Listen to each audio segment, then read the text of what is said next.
ପର୍ବ 6 ପଦରୁ 11 ପଦ ପର୍ଯ୍ୟନ୍ତ ଏଠାରେ ଲେଖାଯାଏ। 2 ପର୍ବ 6ରୁ 11। ସେ ଈଶ୍ୱର ରୂପୀ ହେଲେ ହିଁ ଈଶ୍ୱରଙ୍କର ସହିତ ସମାନ ହୋଇ ରହିବା ନିଜ ନିମନ୍ତେ ଧରି ରଖିବାର ବିଷୟ ମନେ କଲେ ନାହିଁ, କିନ୍ତୁ ମନୁଷ୍ୟ ସଦୃଶ୍ୟ ହୋଇ ଦାସ ରୂପ ଧାରଣ କରି ଆପଣାକୁ ଶୂନ୍ୟ କଲେ। ପୁଣି ମନୁଷ୍ୟ ଭାବରେ ଦେଖାଯାଇ ମୃତ୍ୟୁ ପର୍ଯ୍ୟନ୍ତ, କୃଷିୟ ମୃତ୍ୟୁ ପର୍ଯ୍ୟନ୍ତ ଆଜ୍ଞାବହ ହୋଇ ଆପଣାକୁ ଅବନତ କଲେ। ଏହି କାରଣରୁ ଈଶ୍ୱର ତାହାଙ୍କୁ ଅତିଶୟ ଉନ୍ନତ କରିଅଛନ୍ତି। ପୁଣି ସମସ୍ତ ନାମ ଅପେକ୍ଷା ସର୍ବୋତ୍କୃଷ୍ଟ ନାମ ତାହାଙ୍କୁ ପ୍ରଦାନ କରିଅଛନ୍ତି, ଯେପରି ସ୍ୱର୍ଗ, ମର୍ତ୍ତ୍ୟ ଓ ପାତାଳରେ ଥିବା ପ୍ରତ୍ୟେକ ଜାନୁ ଯୀଶୁଙ୍କ ନାମରେ ନତ ହେବ।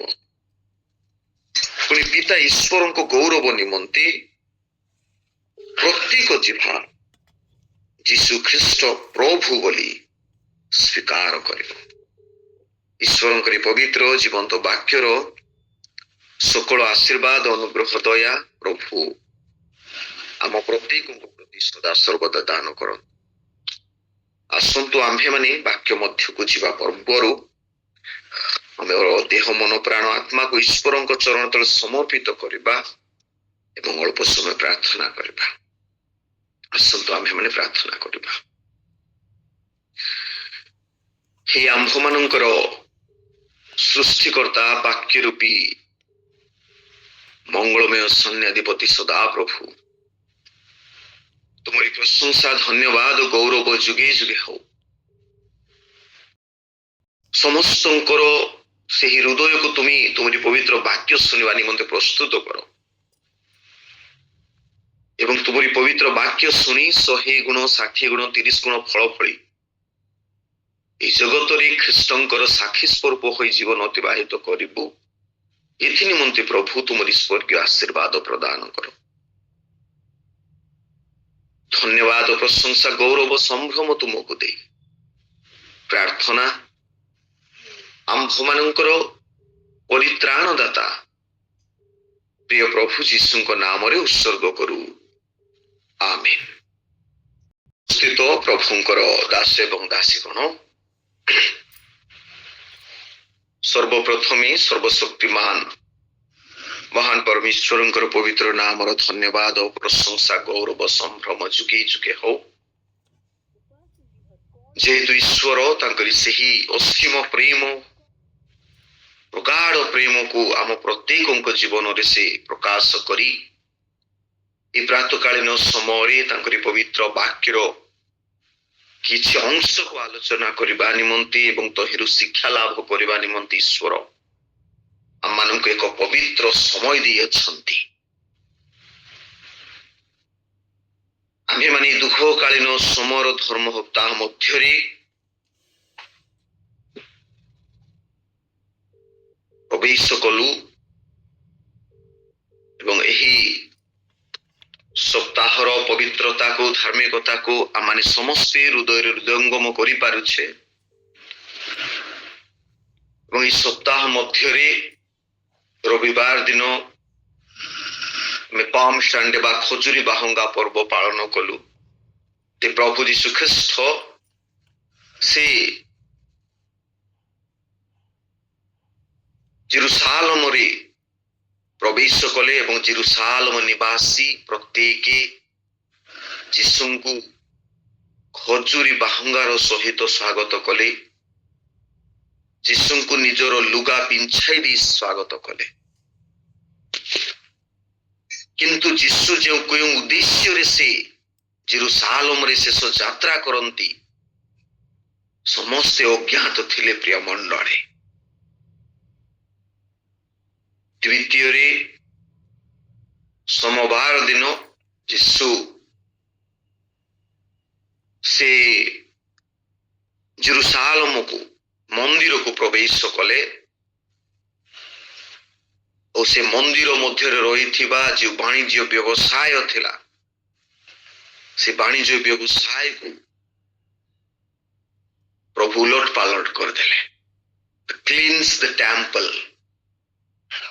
ମନ୍ଦିରକୁ ପରିଷ୍କାର କଲେ। ଜିଜସ୍ କେବଳ ଯେ ସେଦିନ ମନ୍ଦିରକୁ ପରିଷ୍କାର କଲେ ତାହା ନୁହେଁ ପ୍ରିୟ ମଣ୍ଡଳୀ, ପ୍ରଭୁ ଯୀଶୁ ଖ୍ରୀଷ୍ଟ ଦ ହ୍ୟୁମାନ୍ ସୋଲ୍, ଗୋଟେ ମନୁଷ୍ୟର ଯୋଉ ଆତ୍ମା ଅଛି, ହୃଦୟ ଅଛି, ଆମେ ଗୋଟିଏ ଗୋଟିଏ ମନ୍ଦିର ବୋଲି ପାଉଲ କହନ୍ତି। ତୁମେ ଏମାନେ ଗୋଟିଏ ଗୋଟିଏ ମନ୍ଦିର, ଆଉ ସେହି ମନ୍ଦିରକୁ ସେ ପ୍ରକୃତରେ କଣ କରିଛନ୍ତି? କ୍ଲିନ୍ସ କରିଛନ୍ତି। ଆଉ ଆମର ସୋଲକୁ ମଧ୍ୟ, ଆମମାନଙ୍କର ଆତ୍ମାକୁ ମଧ୍ୟ ସେ ପବିତ୍ର କରିଛନ୍ତି। ମଙ୍ଗଳବାର ଦିନ ମଧ୍ୟ it is the time to judgment day ବୋଲିକି, victory day। ସେଦିନ ଡିମ୍ବୁରି ବୃକ୍ଷରେ ଫଳ ଆଶା କରି ଈଶ୍ୱର ଗଲେ, ଯୀଶୁ ଗଲେ, କିନ୍ତୁ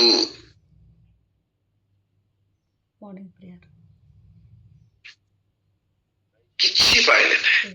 ତ ଯୀଶୁ ଖ୍ରୀଷ୍ଟ ସେଠାରେ ଅଭିଶାପ ଦେଲେ, ତୋ ଠାରୁ ଆଉ କେବେ ଫଳ ନ ଫଳୁ। In the time of judgment, ଶେଷ ଦିନରେ ଈଶ୍ୱର ଯେତେବେଳେ ଏଇ ଜଗତ ମଧ୍ୟକୁ ଆସିବେ, ଈଶ୍ୱର ସେ ଆମମାନଙ୍କୁ ମଧ୍ୟ, ଯେଉଁମାନେ ଖ୍ରୀଷ୍ଟଙ୍କ ଠାରେ ଥାଇ ଫଳ ଫଳିଛନ୍ତି, ସେମାନଙ୍କୁ ତାଙ୍କରି ପବିତ୍ର ରାଜ୍ୟକୁ ନେଇଯିବେ। କିନ୍ତୁ ଯେଉଁମାନେ ଫଳ ଫଳି ନାହାନ୍ତି, ସେମାନଙ୍କୁ ସେଇ ଦିନ କର୍ସ, ଅଭିଶାପ ଦେବେ। ମୁଁ ତ ଭାବୁଛି ଯେ ମର୍ଣ୍ଣିଂ ଡିଭୋସନ ଯଦି ଆମେ ଅଛୁ, ଆମେ ସେ ଜଜମେଣ୍ଟର ଫେସ୍ କରିବୁ ନାହିଁ ବୋଲିକି ଭାବୁଛି। ଆମେ ଅଭିଶାପର ପାତ୍ର ପାତ୍ର ହେବ ନାହିଁ, କାରଣ ପ୍ରଭୁ ଆମ୍ଭମାନଙ୍କୁ ସେ ଚେତନା ଜ୍ଞାନ, ସେ ଅନୁତପ୍ତ ହୃଦୟ ଆମମାନଙ୍କୁ ଦେଇଛନ୍ତି ଯେ ଆମେ ମର୍ଣ୍ଣିଂ ଡିଭୋସନ, ଆମେ ସକାଳ ସକାଳ ଈଶ୍ୱରଙ୍କର ପ୍ରଭାତ ସମୟ ଈଶ୍ୱରଙ୍କର ଉପାସନା କରିବାର ସୌଭାଗ୍ୟ ପାଇଛୁ। ଆମେ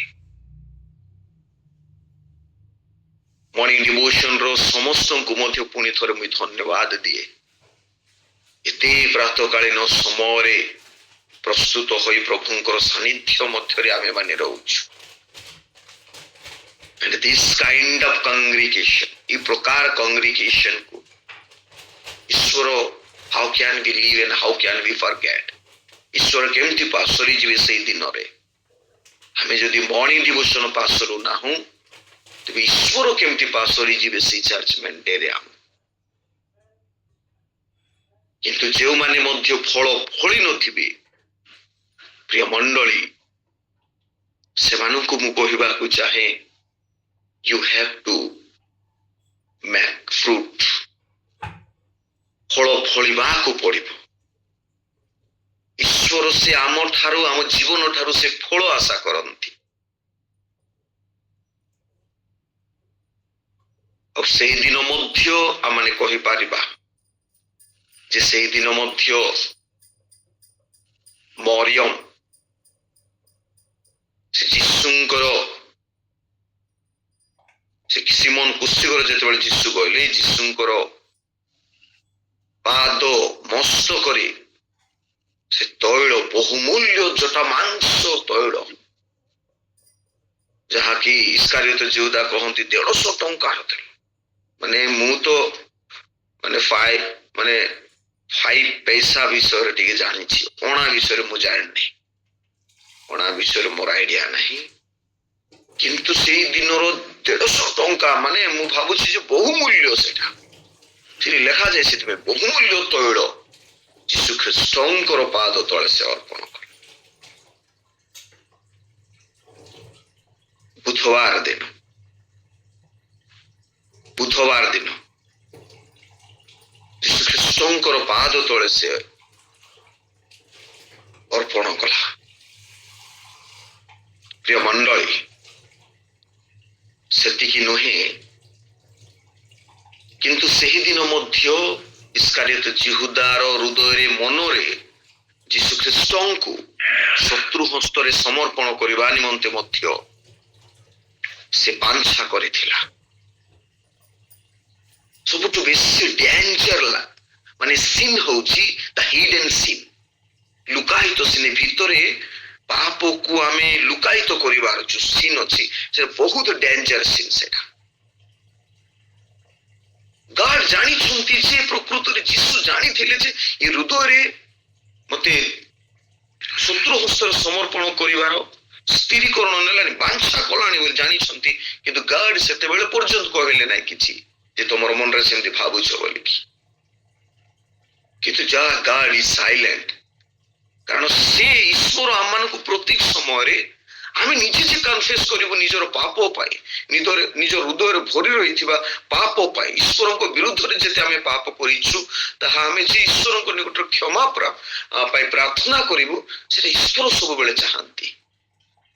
ଯୀଶୁ ଯେତେବେଳେ ଯୋହନ 13 ପର୍ବରେ ମଧ୍ୟ ଚୂଡ଼ାନ୍ତ ପ୍ରେମକୁ ପ୍ରକାଶ କଲେ, ସେଇ ସମୟରେ ମଧ୍ୟ ବାଞ୍ଛା କରିଥିଲା। କିନ୍ତୁ ଯୀଶୁ ଯଦି ହେଇପାରେ କହିପାରିଥାନ୍ତେ ଯେ ତମେ କାହିଁକି ସେମିତି କରୁଛ ବୋଲିକି, କହିଲେ ନାହିଁ। ପ୍ରଭୁ ଆମମାନଙ୍କୁ ସୁଯୋଗ ଦେଉଛନ୍ତି ଯେ ଆମେ ଆମ ନିଜର ହିଡେନ୍ ସିନ୍ କୁ ଆମେ ପ୍ରକାଶ କରିବା,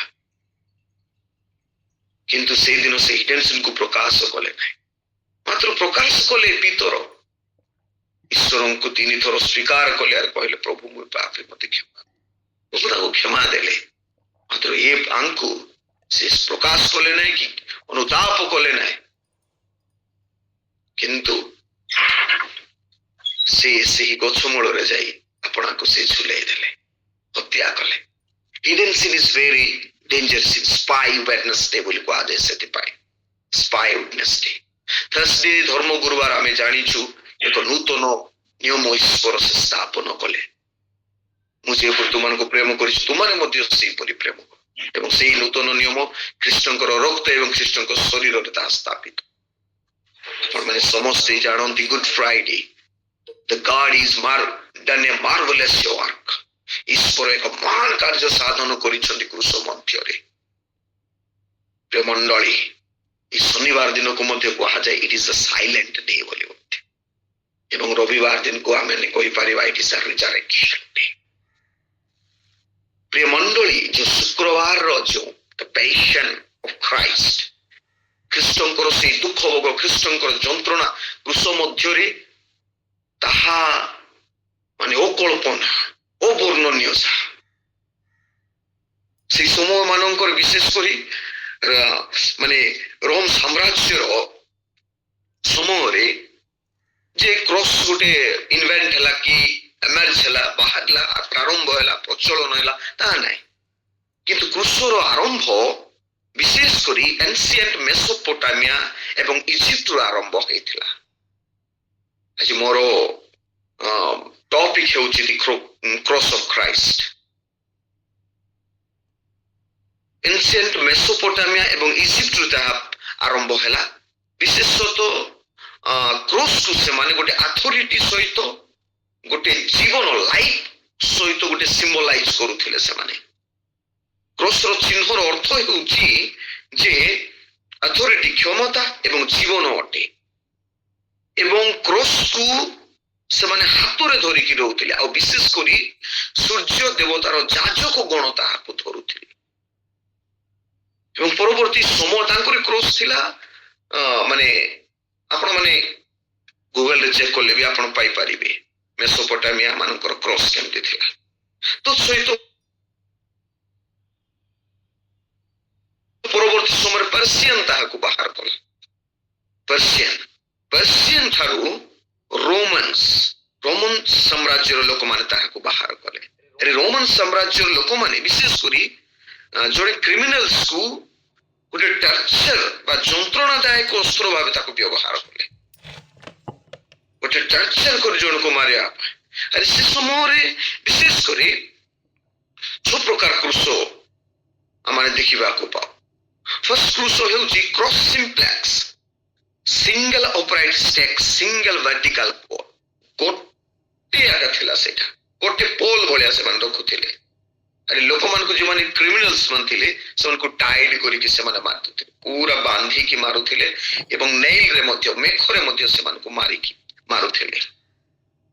କେମିତି ମୃତ୍ୟୁ ଆଶ୍ଚର୍ଯ୍ୟ ଲାଗିଯିବ। ଆଉ ଗୋଟେ କୃଷ ହଉଛି କ୍ରସ୍ କମିଶା ବୋଲି କୁହାଯାଏ, ଟି ସେପର କ୍ରସ୍।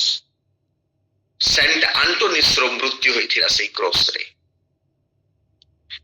ତୃତୀୟ କ୍ରସ୍ ଅଛି କ୍ରସ୍ ଇମିସା। ଫାର୍ଷ୍ଟ କ୍ରସ୍ କମିସା ଏବଂ ତୃତୀୟରେ କ୍ରସ୍ ଇମିସା ବା traditional Latin cross where Christ hanged, ଯୋଉଠିକି ଖ୍ରୀଷ୍ଟ ସେ ମୃତ୍ୟୁବରଣ କଲେ। ସେଇ କ୍ରସ୍ ହଉଛି ପ୍ରକୃତରେ ଯାହାକି ଯୀଶୁଙ୍କର କ୍ରସ୍। ଚତୁର୍ଥ କ୍ରସ୍ ହେଉଛି ଦ କ୍ରସ୍ ଡେକୁସାଟା। ଏକ୍ସ ଟାଇପ ର କ୍ରସ୍ ସେଠି, ଏକ୍ସେପ୍ଟ କ୍ରସ୍। ଆଉ ଏକ୍ସେପ୍ଟ କ୍ରସ୍ ରେ ସେଣ୍ଟ ଆଣ୍ଡ୍ରୁସଙ୍କୁ ମୃତ୍ୟୁ ହୋଇଥିଲା। ପଞ୍ଚମରେ କ୍ରସ୍ କମ୍ପାକ୍ଟା, କମ୍ପୋଜିଟ୍ କ୍ରସ୍ ସେଟା। ଷଷ୍ଠରେ ଗୋଟେ କ୍ରସ୍ ଥିଲା ତା କ୍ରସ୍ ଫ୍ୟୁରକା ବୋଲି ଫର୍କ ସେପ୍ଟ କ୍ରସ୍, ମାନେ ୱାଇ ସେପ୍ ର କ୍ରସ୍ ସେଟା ଥିଲା। ବିଶେଷ କରି এই କ୍ରୁଶ ଗୁଡିକ 4 ଗଛରେ ଦ୍ୱାରା ତିଆରି ହଉଥିଲା। ଅଲିଭ ଗଛ, ସାଇପ୍ରେସ୍, ତୃତୀୟରେ ପାଇନ୍ ଏବଂ ଚତୁର୍ଥରେ କେଦାର। ଏ 4 ପ୍ରକାର ଗଛରେ এই କ୍ରୁଶକୁ ତିଆରି କରୁଥିଲେ। ବିଶେଷ କରି এই ଯୋଉ ମାନେ କ୍ରସର ଓଜନ ଥିଲା ପାଖାପାଖି 21 ମାନେ ଗୋଟେ କୁଇଣ୍ଟାଲ 30 କିଲୋ ବା 40 କିଲୋ ଏତେ ଓଜନ ଥିଲା ସେଟା। ଜଣେ ଲୋକ ବୋହିକି ଯିବା ପାଇଁ ବହୁତ କଷ୍ଟ। ଆଉ ସେଥିପାଇଁ ଯୀଶୁ ଖ୍ରୀଷ୍ଟ ଯେତେବେଳେ ବୋହିକି ଯାଉଛନ୍ତି ଅନେକ ସମୟରେ ପଡିଗଲେ। ସେ କ୍ରୁଶର ଓଜନ ବହୁତ ଥିଲା ପ୍ରିୟ ମଣ୍ଡଳୀ। ଏବଂ ସେଇ କ୍ରୁଶରେ ବିଶେଷ କରି ରୋମ ଲୋକମାନେ, ଯୋଉ ରୋମ ସିଟିଜେନ ଲୋକମାନେ, ନାଗରିକତ୍ୱ ଯେଉଁମାନେ ଗ୍ରହଣ କରିଛନ୍ତି, ସେମାନେ ସେ କ୍ରୁଶରେ ମାନେ ହ୍ୟାଙ୍ଗ ହେଉନଥିଲେ। ରେୟାରଲି ସେମାନଙ୍କୁ ହ୍ୟାଙ୍ଗ କରାଯାଉଥିଲା। ବିଶେଷ କରି ଏମାନଙ୍କୁ ବହୁତ ମାନେ ଟର୍ଚର କରାଯାଉଥିଲା ଜିଉସ୍ ମାନଙ୍କୁ। ଆଉ 3 ପ୍ରକାର ଲୋକମାନଙ୍କୁ ସେ ହ୍ୟାଙ୍ଗ ମାନେ କ୍ରୁଶରେ ସେମାନେ ମାରି ଦଉଥିଲେ। ଏକ ହଉଛି ସ୍ଲେଭ୍ସ ମାନଙ୍କୁ, ଯେଉଁମାନେ କି ଲୋୟର ଲେଭେଲରୁ ଲୋୟର ଷ୍ଟାଣ୍ଡାର୍ଡ ଥିବେ, ଯେଉଁମାନେ କି ଅନ୍ୟ ଘରେ କାମ କରୁଥିବେ, ଖଟିକି ଖାଉଥିବେ, ସେମିତି ସ୍ଲେଭ୍ସ। ସେ ସମୟରେ ସ୍ଲେଭ୍ସ ମାନଙ୍କର ସେତେ ବି ମାନେ ଇଜ୍ଜତ ନଥିଲା, ସେତେ ବି ସମ୍ମାନ ନାହିଁ। ସ୍ଲେଭ୍ସ ବୋଲି ସ୍ଲେଭ୍ସ ପରି ସେମାନଙ୍କୁ ବ୍ୟବହାର କରୁଥିଲେ ସେମାନେ। ଆଉ ସେମିତି ଲୋକମାନଙ୍କର ଜୀବନର ମୂଲ୍ୟ ଆକା କିଛି ନାହିଁ ସେମାନଙ୍କର ଆଗରେ। ସେମାନଙ୍କୁ ମାରି ଦଉଥିଲେ ସେମାନେ। ଅଳ୍ପ କଣ କାମ ଯଦି କରିବେ ବୋଲେ ସ୍ଲେଭ୍ସ ମାନଙ୍କୁ ମାରି ଦଉଥିଲେ। ଦ୍ୱିତୀୟରେ ଆଉ ଗୋଟେ ପ୍ରକାର ଲୋକମାନଙ୍କୁ ମାରୁଥିଲେ, ରେବେଲ୍ସ, ବିଦ୍ରୋହୀକାରୀ ଗଣଙ୍କୁ ମାରି ଦଉଥିଲେ, ଯେଉଁମାନେ କି ରୋମିଓ ସମ୍ରାଟର ଏଗେନ୍ଷ୍ଟରେ ଯିବେ, ତାଙ୍କ ବିରୁଦ୍ଧରେ ଯିବେ। ମୁଁ ତ ଭାବୁଛି ଜିସସ୍ ସେମିତି ଆକା ଇଏ କଲେ। ଦ ରେବେଲ୍ସ, ତାଙ୍କର ବିଦ୍ରୋହୀକାରୀ ବୋଲି। ତୁମେ ଈଶ୍ୱରଙ୍କ ପୁତ୍ର କି? ହଁ, ମୁଁ ଈଶ୍ୱରଙ୍କ ପୁତ୍ର। ଏଇଟା ଜିଉସ୍ ମାନଙ୍କର କଣ୍ଟେକ୍ସରେ ଏଟା ଭଲ ନଥିଲା। ଅନେକ ସମୟରେ ବିଦ୍ରୋହୀକାରୀ ମାନେ ଅନେକ ଥିଲେ ସେ ସମୟରେ। ଜିଲର୍ସ ମାନେ ମଧ୍ୟ ବିଦ୍ରୋହୀକାରୀ ଥିଲେ, ଅନେକ କେତେଟା ଗ୍ରୁପ ଥିଲେ। ସେମାନଙ୍କୁ ଧରି କ୍ରୁଶରେ ଟଙ୍ଗାଇ ଦଉଥିଲେ ସେମାନେ।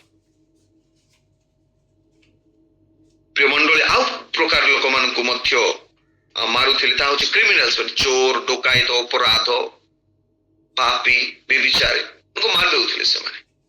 ଏ 3 ପ୍ରକାର ସ୍ଲେଭ୍ସ ମାନଙ୍କୁ, ରେବେଲ୍ସ ମାନଙ୍କୁ, କ୍ରିମିନାଲ୍ସ ମାନଙ୍କୁ ମାରି ଦଉଥିଲେ। ଯୀଶୁଖ୍ରୀଷ୍ଟଙ୍କର ଯୋଉ ମୃତ୍ୟୁ ମଧ୍ୟ ଗୋଟେ ଭୟଙ୍କର ଯନ୍ତ୍ରଣାଦାୟକ ମୃତ୍ୟୁ। ସେମାନଙ୍କର ଏମିତି ଜାଗାରେ ସେମାନେ ମାରୁଥିଲେ, ଗୋଟେ ସିଟି ଗେଟ୍ ବୋଲିକି, ମାନେ ସିଟି ଗେଟ୍ ମାନେ ଗୋଟେ ଯୋଉଠିକି ବେଶୀ ଲୋକ ଥିବେ ସେମିତି ଜାଗାରେ ସେମାନେ ମାରୁଥିଲେ, ଯେମିତିକି ଲୋକମାନେ ଦେଖିପାରିବେ। ରୋଡ୍ସ ଯାକରେ ମାନେ କ୍ରୁଶ ଟଙ୍ଗାଇ କରି ସେଇଠି ମାରି ଦଉଥିଲେ। ଗୋଟେ ହାଇ ଭିଜିବଲ ପ୍ଲେସରେ, ଯୋଉଠିକି ଆମେ ସମସ୍ତେ ଦେଖିପାରିବେ, ସେମିତି ଜାଗାରେ ମାରି ଦଉଥିଲେ। ହିଲ୍ସ ଜାଗାରେ, ପାହାଡରେ, ଯେମିତି ଯୀଶୁ ଗୋଲଗୋଥା ପର୍ବତରେ ମୃତ୍ୟୁବରଣ କଲେ, ଆଉ ସେଇଠି ମାରିଦେଲେ ଯୀଶୁ। କହିବାର ତାତ୍ପର୍ଯ୍ୟ ଯେ ଏଇ ଯୋଉ ଭିଜିବଲ ପ୍ଲେସରେ କାହିଁକି ସେମାନେ ମାରୁଥିଲେ, ଯେ ସେମାନେ ଜଣେଇବାକୁ ଚାହୁଁଥିଲେ ଯେ ମାନେ ଗଭର୍ଣ୍ଣମେଣ୍ଟର ଅଥରିଟିର ବିରୋଧରେ ଯଦି ତୁମମାନେ ଯିବ, ତେବେ ତୁମାନଙ୍କର ଦୋଷ ସେମିତି ହେବ ବୋଲିକି। ଅନେକ ଲୋକମାନେ ପ୍ରିୟ ମଣ୍ଡଳୀ ସେ କ୍ରୁଶର ମୃତ୍ୟୁକୁ ଦେଖିକରି ଡରି ଯାଉଥିଲେ, ହରର, ଆତଙ୍କିତ ହେଇଯାଉଥିଲେ ସେମାନେ। ଯେଉଁମାନେ ରେବେଲ୍ସ ମାନେ ବିଦ୍ରୋହୀକାରୀ ମାନେ ଡିସ୍କରେଜ ହେଇଯାଉଥିଲେ, ବାପରେ ଏଡେ ବଡ ମୃତ୍ୟୁ ଆମେ ଆମକୁ ଦରକାର ନାହିଁ ବୋଲି କହୁଥିଲେ, ଆମକୁ ଦରକାର ନାହିଁ, କାହାର ଏଗେନ୍ଷ୍ଟରେ ଆମେ ଯିବାର ଦରକାର ନାହିଁ ବୋଲି ଭାବୁଥିଲେ ଅନେକ ଲୋକ। ସେ ମୃତ୍ୟୁ ପୁଣି ପ୍ରିୟ ମଣ୍ଡଳୀ ଟୋଟାଲ ହ୍ୟୁମିଲିଏସନ ର ମୃତ୍ୟୁ, ବେଶୀ ଅକିଞ୍ଚନର ମୃତ୍ୟୁ। ମାନେ ଆପଣ ମାନେ ସମସ୍ତେ ଜାଣିଛନ୍ତି ଯୀଶୁଙ୍କର ମୃତ୍ୟୁ କେମିତି, ଛେପ ପକେଇବା, କୋରଡା ତାପରେ ପଚାରିବା, ହିଂସା କରିବା, ଜାଣି ଜାଣି ଚାପଡା ମାରିବା, ଏଟା କିଏ ତୁଇ ପରା ଈଶ୍ୱରଙ୍କ ପୁତ୍ର, ବିଭିନ୍ନ କଥା କହିକି ସେଇଠି ମାରୁଥିଲେ, ନେକେଡ କରିଦଉଥିଲେ ସେମାନଙ୍କୁ, ପୁରା ନେକେଡ କରିଦଉଥିଲେ ସେମାନଙ୍କୁ। ଆଉ ସେମିତି ମୃତ୍ୟୁକୁ ଗୋଟେ ଇଣ୍ଡିଭିଜୁଆଲ ଲୋକ ଦେଖିଲେ ସେ ଭୟଭୀତ ହେଇଯାଉଥିଲା, ଡରି ଯାଉଥିଲା, ହରର ବୋଲି କହୁଛି ପୁରା ଡରି ଯାଉଥିଲା। ଫ୍ୟାମିଲି କମ୍ୟୁନିଟି ମାନେ ପ୍ରକୃତରେ ୱିଟନେସ୍ ଦି ହରର, ସେ ଆତଙ୍କକୁ ସେମାନେ ମାନେ ସାକ୍ଷ୍ୟ ଦଉଥିଲେ, ଡରି ଯାଉଥିଲେ ସେମାନେ, ବାପରେ ଏଡେ ବଡ ଆତଙ୍କ କି ବୋଲି। ତାଙ୍କର ଯୋଉ ମାନେ କେମିତି ମାରୁଥିଲେ ତାକୁ କହିଲେ, ମାନେ କେବଳ ଏମିତି ମାରିକି ମାନେ ମାରିଦେଇକି ମରେଇ ଦଉନଥିଲେ, ସ୍ଲୋ ଡେଥ୍। ଯୀଶୁଙ୍କୁ କେମିତି ମାରିଲେ, ଏଇଠି ମାନେ କଣ୍ଟା ଯାକ, ଏଇଠି ମେଖ ଯାକ ମାରିଲେ, ପାଦରେ ମେଖ, ମୁଣ୍ଡରେ କଣ କଣ୍ଟାର ମୁକୁଟ ସେ ପିନ୍ଧାଇଲେ, ମାନେ 39 ଥର କୋରଡାରେ ପ୍ରହାରିତ କଲେ। ସେ ମୁଭି ଗୋଟେ ଆମେ ଦେଖୁଛୁ ତ, ସେଇଠି କୋରଡା ମାରିଲେ ସବୁ ମାଂସ ପେଶୀ ବାହାରି ଆସିବ, କୋରଡା ପ୍ରହାରିତ କରୁଥିଲେ ସେମାନେ। ମାନେ ଏଇଠି ଦେଖନ୍ତୁ ମନ ଇଚ୍ଛା କହୁଥିଲେ, ଚାପଡା ମାରୁଥିଲେ, ରାତି ସାରା ଥର୍ସଡେରେ ବି ଯେତେବେଳେ ପଚାରି ପଚାରି ଯୀଶୁଙ୍କୁ ପୁରା ମାନେ ବଡିର emotional torture, body physical torture, psychological torture, ଭୟଙ୍କର ଟର୍ଚର, ପାୱାର ନଥିବ ସେମିତି। ମୁଁ ତ ଭାବୁଛି ଯେ ଯୀଶୁ ସେଥିପାଇଁ କହିଲେ, ହେ ପ୍ରଭୁ ତୁମର ଯଦି ଇଚ୍ଛା ଏ ପାନପାତ ଦୂର କର। ଦିସ୍ କାଇଣ୍ଡ ଅଫ ଯୋଉ ଟର୍ଚର, କଷ୍ଟ, ଦୁଃଖ, ଯନ୍ତ୍ରଣା, ଆଶ୍ଚର୍ଯ୍ୟ, ଯୀଶୁ ସେଥିପାଇଁ ଆଗେ କହିଥିବେ ମୋଠାରୁ ଦୂର କର ବୋଲି। ମଣ୍ଡଳୀ ସ୍ଲୋ ଡେଥ୍, ଯେମିତି ସ୍ଲୋ ଡେଥ୍ ହଉଛି ଯେ ତାଙ୍କରି ବ୍ଲଡ ଲସ୍ ବି ଯେତେବେଳେ ହେବ, ଫାର୍ଷ୍ଟ ହଉଛି ଯେ ସଫୋକେଟେଡ ହେଇକି ସେମାନେ ମୃତ୍ୟୁବରଣ କରିବେ, ଏମିତି ହଠାତ୍ ମରିବେ ନାହିଁ, ସଫୋକେଟେଡ ବୋଲେ ଅଣନିଶ୍ୱାସ ହେଇକରି, ସେମିତି ମାଡ ସେମାନେ ମାରୁଥିଲେ, ଅଣନିଶ୍ୱାସ, ନିଶ୍ୱାସ ବି ନେଇପାରିବନି ସେମିତି ମାଡ ମାରିକି ସେମାନେ ମରାଉଥିଲେ। ଆକୁ ଯୀଶୁଙ୍କୁ ବି ସେମିତି କଲେ। ଦ ବ୍ଲଡ ଲସ୍, ବ୍ଲଡ ଯେତେ ଥିଲା ପାଦରେ ମାରିଲେ, ଏଇ ଜାଗାରେ ତ ବ୍ଲଡ ଲସ୍ କରିଦଉଥିଲେ, ତାଙ୍କର ମୃତ୍ୟୁ ହଉଛି ଶକ୍, ଝଟକା ମୃତ୍ୟୁ, ଲାଇକ୍ ଦ୍ୟାଟ୍। ତାଙ୍କର ସେମିତି ମୃତ୍ୟୁରେ ଯୀଶୁଙ୍କୁ ସେମିତି ମୃତ୍ୟୁ ମାରିଲେ ପ୍ରିୟ ମଣ୍ଡଳୀ। କେବଳ ଯେ ସେମାନଙ୍କୁ ମାରି ଦଉଥିଲେ ତାହା ନୁହେଁ, କିନ୍ତୁ ଯାହା ସେମାନଙ୍କର ଜୀବନରେ ସେମାନଙ୍କର ଯୋଉ ମର୍ଯ୍ୟାଦା, ସମ୍ମାନ, ଯୋଉ ଇଜ୍ଜତ ସେମାନେ ପ୍ରକୃତରେ ଅର୍ଜନ କରିଥିଲେ, ସେ ସବୁକୁ ସେମାନେ କୁଟ କୁଟ କରି ମାରି ଦଉଥିଲେ, କିଛି ରହୁନଥିଲା ସେମାନଙ୍କୁ। ଏମିତି ମାରିଦେଲେ ତ ହେଇଯାଇଥାନ୍ତା, କିନ୍ତୁ ତାଙ୍କର ସମ୍ମାନ, ତାଙ୍କର ମର୍ଯ୍ୟାଦା, ତାଙ୍କର ଇଜ୍ଜତ ଯାହା ବି ସେମାନେ କମାଇଥିଲେ, ସେ ସମୟରେ ଅର୍ଜନ କରିଥିଲେ ସମାଜରେ, ସେଇଟାକୁ ମାରୁଥିଲେ ପ୍ରିୟ ମଣ୍ଡଳୀ। ସେ ସ୍ଲୋ ଡେଥ୍ ହଉଛି ଆଶ୍ଚର୍ଯ୍ୟର ସ୍ଲୋ ଡେଥ୍। ଯୀଶୁ ଖ୍ରୀଷ୍ଟଙ୍କୁ ଯେତେବେଳେ ମୃତ୍ୟୁବରଣ କଲେ, ଆମେ ଆମର ଲୁଥରୀୟ ବହିର 77 ନମ୍ବର ଗୀତରେ ଅନେକ ବିଷୟ ସେଇଠି ମଧ୍ୟ ଲେଖାଯାଏ। 10 ନମ୍ବର ପଦରେ ଲେଖାଯାଏ, କହନ୍ତି ପୁଣି ଏମନ୍ତ ତୁ ପରା ଈଶ୍ୱର ସୁତ, କୃଷରୁ ଓହ୍ଲାଇ ଆସ ଜାଣିବା ସିନା। ସେଠି ଲେଖାଯାଏ, କହନ୍ତି ପୁଣି ଏମନ୍ତ ତୁ ପରା ଈଶ୍ୱର ସୁତ, କୃଷରୁ ଓହ୍ଲାଇ ଆସ ଜାଣିବା ସିନା। କେମିତି ଗୋଟେ ମାନେ ମକିରି, କେମିତି ଦେଖନ୍ତୁ, କେମିତି ଥଟ୍ଟା କରୁଛନ୍ତି, ତୁଇ ପରା ଈଶ୍ୱରଙ୍କ ପୁତ୍ର, ପରା ନିଜକୁ ଈଶ୍ୱରଙ୍କ ପୁତ୍ର ବୋଲି କହୁଥିଲୁ, କୃଷରୁ ଓହ୍ଲାଇ ଆସେ ଆମେ ଜାଣିବୁ ବୋଲି କରି ସେ କହୁଛୁ। ପ୍ରମାଣ କର, ହେଲେ ସେ ଜାଣିଛନ୍ତି ଏଇଟା କିଛି ହେବ ନାହିଁ ବୋଲିକି, ସେଥିପାଇଁ ସେମାନେ ମକେରି କରୁଛନ୍ତି ପ୍ରିୟ ମଣ୍ଡଳୀ। ପ୍ରିୟ ଈଶ୍ୱରଙ୍କର ଲୋକମାନେ ମଧ୍ୟ ଆମେ ଦେଖିବା 7 ପଦରେ ଯଦି ଆମେ ଦେଖି, ସେଇଠି ବି ଲେଖା ଅଛନ୍ତି, ମାରନ୍ତି ଚାପୁଡା ମାରନ୍ତି ଚାପୁଡା ମାନ, ପଚାରନ୍ତି ଏହା ପୁଣ, କିଏ ସେ ମାଇଲା କହ କରି ଗଣନା।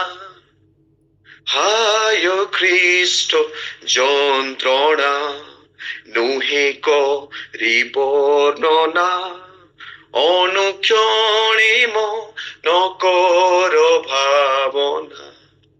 ପ୍ରିୟ ମଣ୍ଡଳୀ, ମାରି ଦଉଥିଲେ, କିଏ ମାରିଲା କୋ? କେତେ ଇନସଲ୍ଟ ର କଥା ଦେଖନ୍ତୁ, କିଏ ମାରିଲା କୋ ବୋଲି କରି ସେମାନେ କହୁଥିଲେ।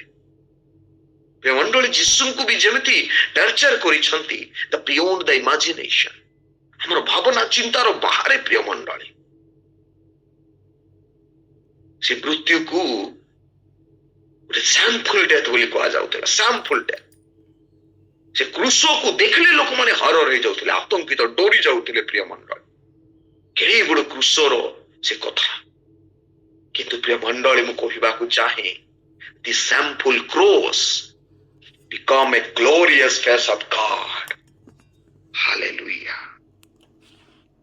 ସେ ଲଜ୍ଜାଦାୟକ ଯୋଉ ମୃତ୍ୟୁକୁ ଆମେ ଦେଖୁଛୁ, ସେଇ ଲଜ୍ଜାଦାୟକ କ୍ରୁଶ, ଯେତେବେଳେ ଯୀଶୁ ଖ୍ରୀଷ୍ଟ ସେହି କ୍ରୁଶ ମଧ୍ୟରେ ସେ ହ୍ୟାଙ୍ଗ ହେଇଗଲେ, ସେ କ୍ରୁଶ ଆଉ କ୍ରୁଶ ହେଇ ଗୋଟେ ଟର୍ଚରର ସ୍ଥାନ ହେଲା ନାହିଁ। It is the glorious face of God. ଈଶ୍ୱରଙ୍କର ଗୌରବ ପ୍ରାପ୍ତ କ୍ରୁଶ, ଯୋଉ କ୍ରୁଶ କି ହରର ଥିଲା, ଡରି ଯାଉଥିଲେ, ପେନ୍ ଥିଲା, ସଫରିଂ ଥିଲା ସେଇ କ୍ରୁଶରେ। ସେଇ କ୍ରୁଶ ଆଉ ସେମିତି କ୍ରୁଶ ହେଇ ରହିଲା ନାହିଁ, କିନ୍ତୁ ସେଇ କ୍ରୁଶ ଏବେ ଗ୍ଲୋରିୟସ୍ କ୍ରସ୍ ହେଇଯାଇଛି। ପ୍ରିୟ ମଣ୍ଡଳୀ, because of the death of Christ on the cross, ଅନେକ ଲୋକ ସେ କ୍ରୁଶରେ ମୃତ୍ୟୁବରଣ ତାଙ୍କର ଦ୍ୱାରା ନୁହେଁ, କିନ୍ତୁ ଯେଉଁ ଈଶ୍ୱର କି ସେ ସ୍ୱର୍ଗରେ ସବୁକୁ ପରିତ୍ୟାଗ କରି ଜଗତ ମଧ୍ୟରେ ଆସି ସେ କ୍ରୁଶ ଉପରେ ଆପଣ ଜୀବନ ଦେଲେ, ସେହି ଦିନ ଠାରୁ ସେଇ କ୍ରୁଶ କ୍ରୁଶ ହେଇ ରହିଲା ନାହିଁ, ସେଇ କ୍ରୁଶର ଗ୍ଲୋରିୟସ୍ କ୍ରୁଶ ହେଇଗଲା ସେଇ ଦିନ ଠାରୁ।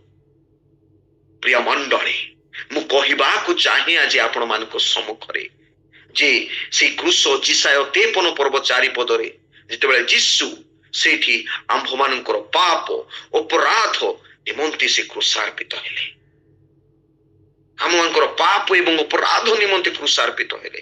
ଆରେ ସେଇ ସମୟରେ ରିଭର୍ସଡ ହେଇଗଲା, ରିଭର୍ସଡ ଟ୍ରାନ୍ସଫର୍ମଡ ହେଇଗଲା, ପରିବର୍ତ୍ତନ ହେଇଗଲା ସେ କ୍ରୁଶ। ସେ କ୍ରୁଶ ଆଉ କ୍ରୁଶ ନାହିଁ, ରିଭର୍ସଡ କ୍ରୁଶ ହେଇଗଲା। ସେ କେମିତି କ୍ରୁଶ ହେଇଗଲା? ଜଗତ ଯୋଉଟାକି ଚିନ୍ତା କରୁଥିଲା ଯୋଉ କ୍ରୁଶ ବିଷୟରେ, କ୍ରୁଶ ଏଇଟା, କ୍ରୁଶ ସେମିତି, ଯୋଉ ଭୟ ଆତଙ୍କ ସେମାନଙ୍କ ଜୀବନରେ ଥିଲା, ସେ ସବୁ ରିଭର୍ସ ହେଇଗଲା। ପ୍ରିୟ ମଣ୍ଡଳୀ, ସେଇଟା ଗୋଟେ ସମ୍ମାନଦାୟକ କ୍ରୁଶ ହେଇଗଲା। ଦ ୱିକ୍, ଯେମିତି କି ଅପୋଜିଟ ବାକ୍ୟ ଯାକ ଅଛି, weak become a strong, loss become a gain, shame become a glory. ଦୁର୍ବଳ ସବଳରେ ପରିଣତ ହେଲା, ଯାହା ଲୋସ୍ ବା ହରାଇ ଦିବାଟା ଆମେ ତାହା ପ୍ରାପ୍ତ ହେଇପାରିଲୁ, ଯାହାକି ସେମ୍ ବୋଲି କହୁଥିଲେ, ଲଜ୍ଜାଦାୟକ ମୃତ୍ୟୁ ବୋଲି କହୁଥିଲେ, ଗ୍ଲୋରିୟସ୍ ଥିଙ୍ଗସ୍ ହେଇଗଲା। ପ୍ରିୟ ମଣ୍ଡଳୀ, এই ଗ୍ଲୋରିୟସ୍ ରିଭର୍ସଡ ଯାହା ଯୀଶୁ କରିଛନ୍ତି ତାଙ୍କର ମୃତ୍ୟୁରେ, ସେ କ୍ରୁଶରେ, ପ୍ରିୟ ମଣ୍ଡଳୀ, ଈଶ୍ୱର କେମିତି ଯାକ ବିଷୟକୁ ବାଛିଲେ, ମାନେ ଆଉଟ ଅଫ ଇମାଜିନେସନ।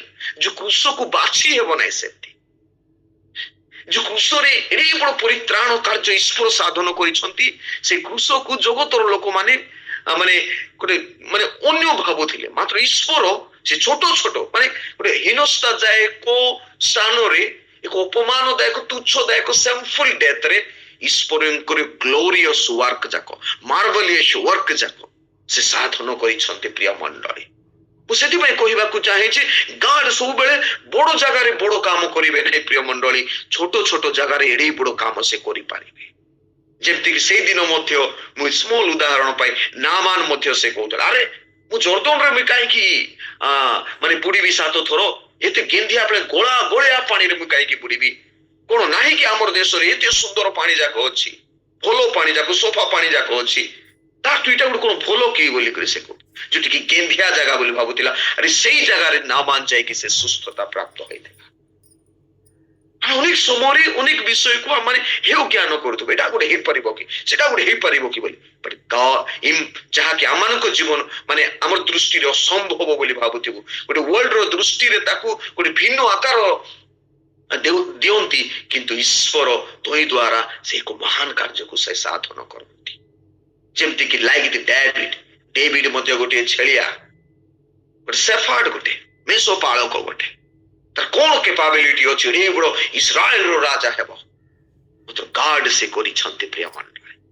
ଗାର୍ଡ ସେମିତି ଜାଗାରେ କରି ଯୋଉଠିକି ଅକିଞ୍ଚନତା, ଯୋଉଠିକି କେନ୍ଦିଆ ଆଲରା ଜାଗାରେ ଈଶ୍ୱର ଏକ ମହାନ ମହାନ କାର୍ଯ୍ୟ ସେ ସାଧନ କରିବେ ପ୍ରିୟ ମଣ୍ଡଳୀ। ପ୍ରିୟ ଈଶ୍ୱରଙ୍କର ଲୋକମାନେ, ମୁଁ ଆପଣ ମାନଙ୍କୁ କହିବାକୁ ଚାହେଁ ଯେ ଈଶ୍ୱର ସେ ମହାନ ସେ କାର୍ଯ୍ୟ ସେ କାହିଁକି କରନ୍ତି? ସେ କେବଳ ସେ କୃଷ ମଧ୍ୟରେ ତାଙ୍କରି ଯୋଉ କାର୍ଯ୍ୟ ଅଛି ସେଟା ସଭରେଣ୍ଟି ୱାର୍କ ବୋଲି କୁହାଯାଏ। ଗୋଟେ ସର୍ବଭୌମତ୍ବ କାର୍ଯ୍ୟ, ସେଟା ଗୋଟେ ସଭରେଣ୍ଟି ୱାର୍କ ସେ ସେଇଠି ସାଧନ କରିଛନ୍ତି। ଆମର ଗାର୍ଡ କୁ ସଭରେଣ୍ଟି ଗାର୍ଡ ବୋଲି କହୁଛୁ ଆଜି ସବୁବେଳେ ଆମେ। ଆମର ଈଶ୍ୱର ହଉଛନ୍ତି ବେଶୀ ଶକ୍ତିଶାଳୀ ଈଶ୍ୱର ଅଟନ୍ତି ବୋଲିକି। କାହିଁକି ଶକ୍ତିଶାଳୀ ଈଶ୍ୱର ଅଟନ୍ତି ବୋଲି କହୁ? କିଏ କହିବ କି କାହିଁକି ଆମେ ଈଶ୍ୱରଙ୍କୁ ଶକ୍ତିଶାଳୀ ବୋଲି କହୁ? ପ୍ରିୟ ମଣ୍ଡଳୀ, ଆମେ କାହିଁକି ଈଶ୍ୱରଙ୍କୁ ଶକ୍ତିଶାଳୀ ବୋଲି କହିଥାଉ? କାରଣ ଈଶ୍ୱର lower level to lower level ସେ ଯାଇପାରିବେ ଏବଂ ଆସିପାରିବେ। ଏବେ ଆମକୁ ଯଦି କହିବେ ତମେ ତୁମର ବିଲ୍ଡିଂସ୍ କୁ ଛାଡିକି ଗୋଟେ ଫିକ୍ସଡ ଗୋଟେ ଘୁଷୁରୀ ମାନଙ୍କର ରହିବା ଜାଗାରେ ରୁହ ବୋଲି କହିଲେ କି ହଁ ବୋଲି କହିବ କି? କିଏ ମାନିବେ ନାହିଁ। ବଟ୍ ଖ୍ରାଇଷ୍ଟ ଜିଜସ୍ ଲର୍ଡ ସେମିତି କାମ କରିପାରିବେ, ସେ ସେମିତି ହେଇପାରିବେ। ସେ ସ୍ୱର୍ଗ ଏତେ ବିୟୁଟିଫୁଲ ପ୍ଲେସ୍, ଅବର୍ଣ୍ଣନୀୟ ଅକଳ୍ପନୀୟ ସେଟା। ସେ ସ୍ୱର୍ଗକୁ ଛାଡି କରି ଏମିତି ଏକ ସ୍ଥାନରେ ଆସୁଛନ୍ତି, ଗୋଟେ ପାପମୟ ଅପରାଧମୟ ଅକିଞ୍ଚନ ଜଗତରେ ବ୍ରୋକେନ୍ ୱାର୍ଲ୍ଡରେ ସେ ଆସିଛନ୍ତି। Lower level to lower level. Adani Ambani ମାନଙ୍କୁ ତମେ ଗୋଟେ ଦିନ ବି ଗୋଟେ ଘଣ୍ଟା ବି ଗୋଟେ ଘୁଷୁରୀ ମାନଙ୍କର ସ୍ଥାନ ରହ ବୋଲି ସେମାନେ ରହିପାରିବା ନାହିଁ। not the capability but sovereignty ଲୋକ ସେ ଏକ ପାୱାରଫୁଲ ଲୋକ ଯିଏକି ଲୟର ଲେଭେଲ ରୁ ଲୟର ଲେଭେଲ ଆସିପାରିବେ। ସେ ତ ମନୁଷ୍ୟ ରୂପ ଧାରଣ କଲେ, ଅକିଞ୍ଚନ ଶରୀର ସେ ଶରୀର ଧାରଣ କଲେ, ଦାସ ରୂପ ଧାରଣ କଲେ। ଆରେ ଯୋଉଠିକି ଲଜ୍ଜାଦାୟକ ହୀନସ୍ତାଦାୟକ ମୃତ୍ୟୁ ସେ ଭୋଗ କରିଛନ୍ତି ପ୍ରିୟ ମଣ୍ଡଳୀ। ଗାର୍ଡ ସେଥିପାଇଁ ଆମେ ଗାର୍ଡକୁ ସଭରେଣ୍ଟି ଗାର୍ଡ ବୋଲି କରି କହିଥାଉ। ଆମେ ପ୍ରକୃତରେ ଗୋଟିଏ ସର୍ବଶକ୍ତିମାନ ଈଶ୍ୱର ବୋଲି କହିଥାଉ। ସେଇ କୃଷ ମଧ୍ୟରେ ପ୍ରିୟ ମଣ୍ଡଳୀ ସେ ଗୋଟେ ଭୟଙ୍କର ବିଷୟକୁ ସେଠି ପ୍ରକାଶ କଲେ। ଆରେ ସେ ଭୟଙ୍କର ବିଷୟ କଣ ପ୍ରିୟ ମଣ୍ଡଳୀ? ସେ ଭୟଙ୍କର ବିଷୟ ହେଉଛି ଯେ ପ୍ରକୃତରେ the love of God, ଐଶ୍ୱର୍ଯ୍ୟ ପ୍ରେମକୁ ସେ ପ୍ରକାଶ କଲେ। ପ୍ରେମ is not a character but Prem it is personified, ଗୋଟେ ବ୍ୟକ୍ତିତ୍ୱ ଧାରଣ କଲା। ଆଉ ସେଥିପାଇଁ ସେ କିଏ ବ୍ୟକ୍ତିତ୍ୱ? ଖ୍ରୀଷ୍ଟ ବ୍ୟକ୍ତିତ୍ୱ ଧାରଣ କରିଛନ୍ତି। ସେ ପ୍ରେମ ବ୍ୟକ୍ତିତ୍ୱକୁ ଗୋଟେ ଧାରଣ କରିଛି, ଗୋଟେ ମନୁଷ୍ୟ ରୂପ ଧାରଣ କରିଛି ସେଇ ପ୍ରେମ। ଆରେ ସେଇ ପ୍ରେମ ସେଥିପାଇଁ ଈଶ୍ୱର କହିଲେ ପ୍ରଭୁଙ୍କର ବାକ୍ୟରେ ଲେଖାଯାଏ ଈଶ୍ୱର ତ ପ୍ରେମ ବୋଲିକି। ଈଶ୍ୱର ଗୋଟେ ବ୍ୟକ୍ତିତ୍ୱ ଧାରଣ କରୁଛନ୍ତି ଈଶ୍ୱର ପ୍ରେମ ବୋଲି। ଆରେ ତାଙ୍କର ପ୍ରେମ ଆପଣମାନେ ଯଦି ପଢିବେ, ରିକ୍ୱେଷ୍ଟ କରିବି ଜଣେ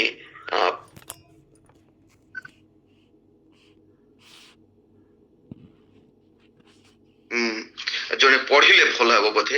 ରୋମିଓ ତାର 5 ପର୍ବ 6 ପଦ ମଧ୍ୟରେ କଣ ଲେଖାଯାଏ?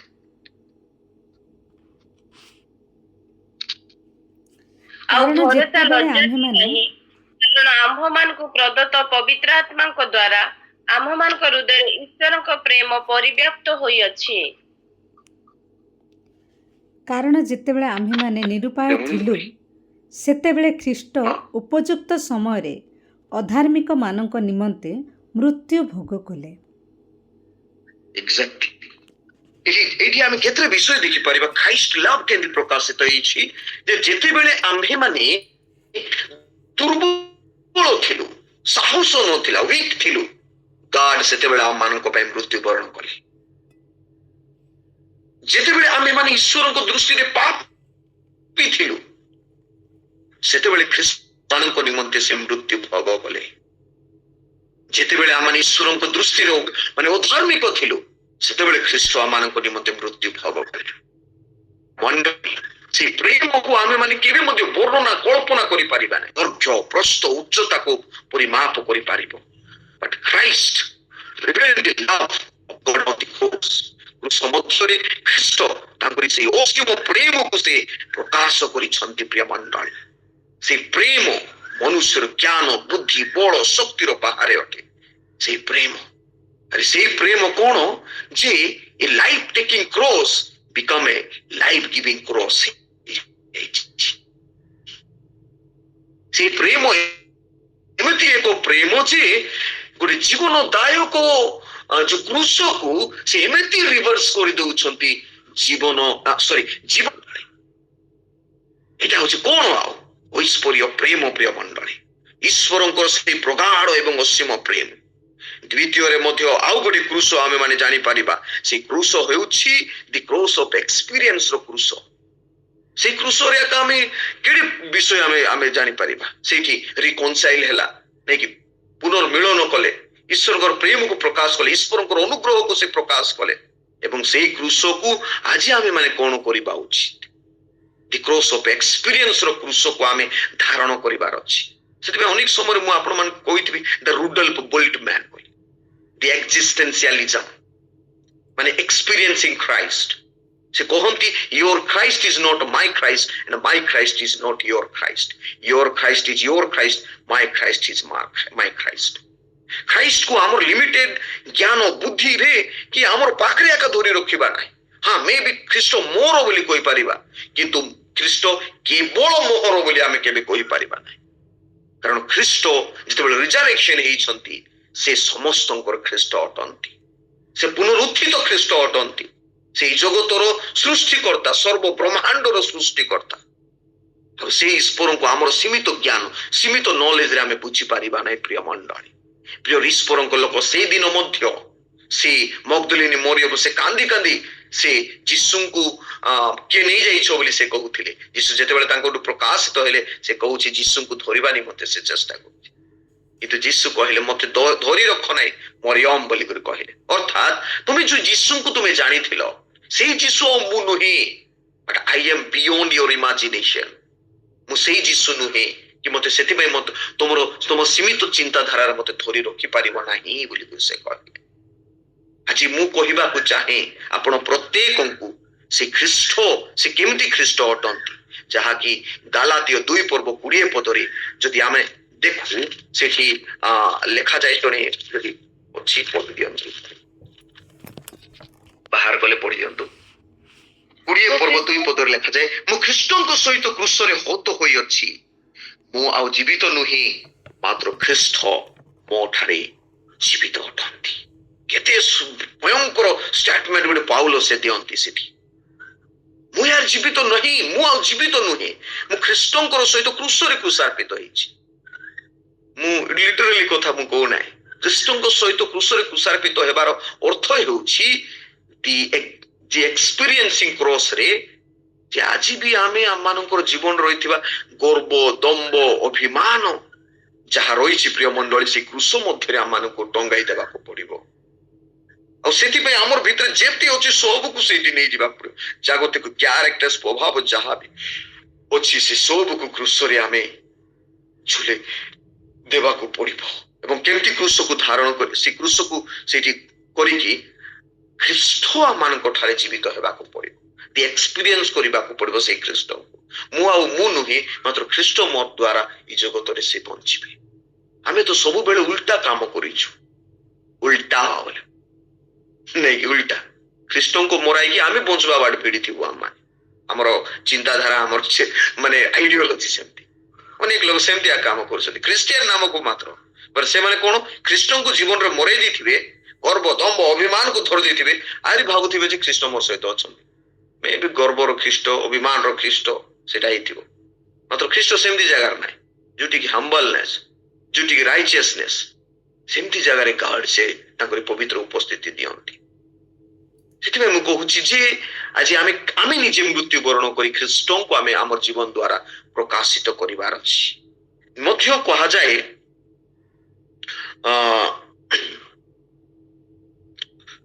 ରୋମିଓ 12:1 offer your bodies as a living sacrifice।